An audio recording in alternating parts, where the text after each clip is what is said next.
Yeah, we still take some off for the ewe lambs. Ram lambs, we've been leaving them on and playing around there. And we're finding that's been working quite well, leaving tails on.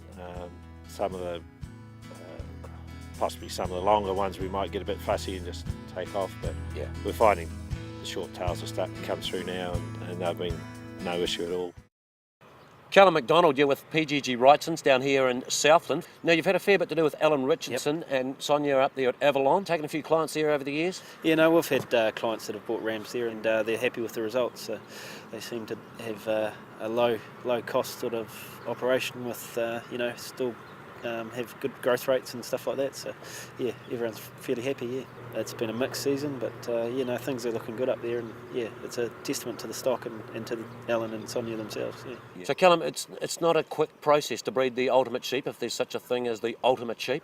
No, I mean it's a long process and it takes a lot of time and effort, and breeders like Alan and Sonia, it takes years of improvements and trying things, and yeah, they're doing all the behind the scenes work that goes into breeding a sheep like that. So organic farming doesn't suit everybody, Callum.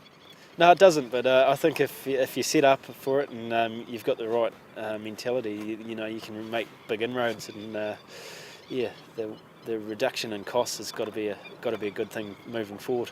Yeah, if you can get that premium for your meat and still run just as much stock there, she's good. Yeah, no, definitely. And I think what Alan and Sonia are doing down there is trying to achieve that. Yeah.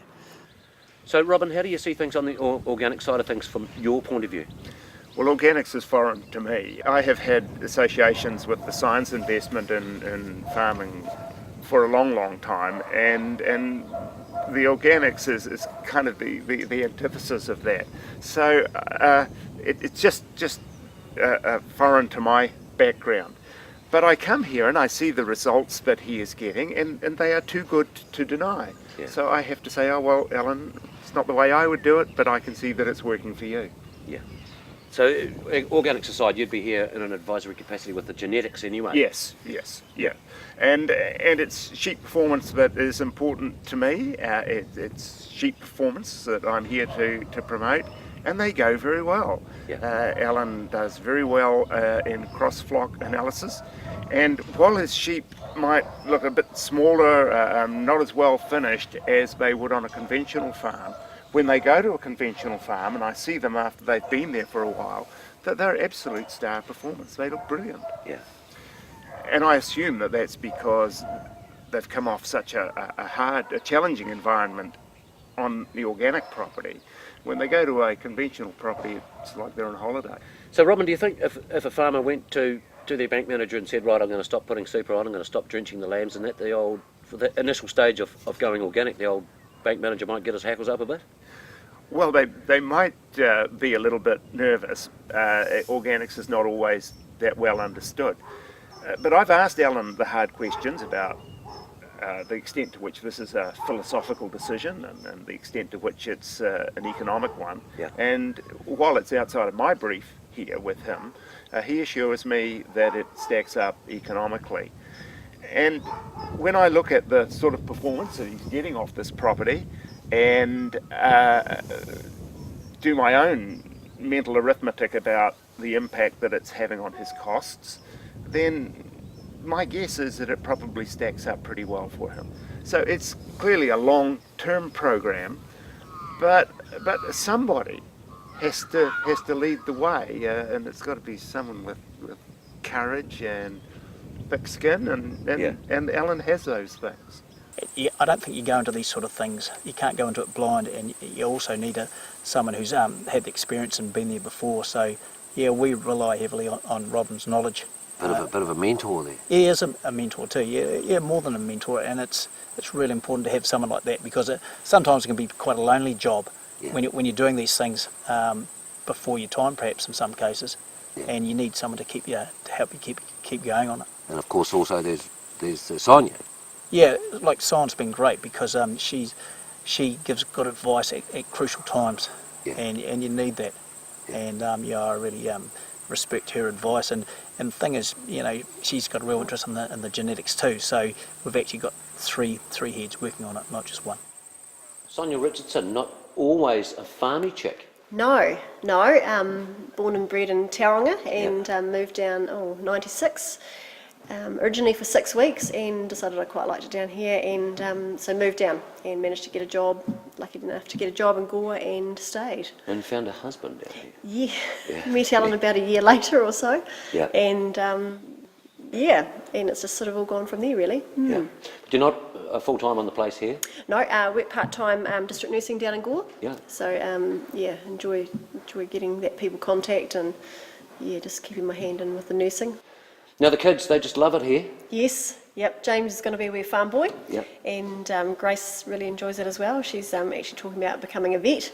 Yep. So hopefully, they'll come onto the farm at some stage.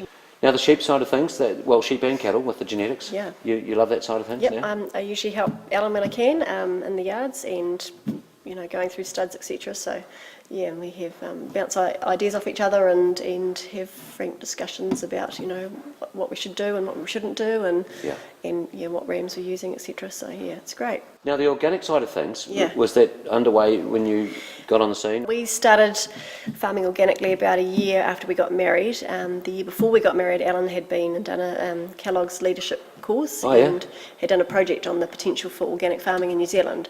And then just before we got married, he applied to be an Nuffield scholar and go overseas and study organics over there. And so we got married, and then 2 months later he was away, off overseas. For a year? No, for 6 months. Oh yeah. So he went away for a couple of months, and then I caught up with him for the last 4 months over there, and we travelled together and looked at organic operations over in Europe and what have you. So. Do you love the organic way of farming?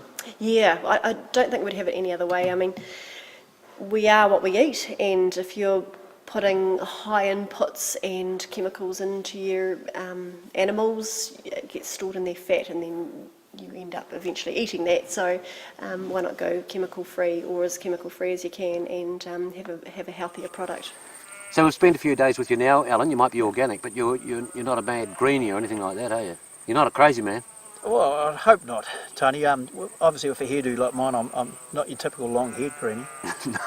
And at the end of the day, we're running a business here. Yeah. And the production system that we're using is organic. Yeah. All the other key things there, the stock and pastures, we're just the same as anyone else. We're out to feed our stock as good as possible. So in the stud game for a long time now, also your father was the top man with the studs. How do you see the future of the stud industry in New Zealand on the sheep side of things? Obviously the sheep industry is going to be a smaller industry than what we've had in the past. It's certainly going to be more focused, certainly more productive, and there's going to be a role for smaller studs such as ourselves. Yeah. And probably some of the big boys think that they can supply all the genetics to the whole country, but that they're not doing everything and they can't do everything well. And certainly worm resistance, they've shied away from that because they don't want to put pressure on their animals, and because they can't produce big fat animals to sell at the end there. So there is a role for us. We will be here, and probably what we're doing will become more important to the industry rather than less in the future.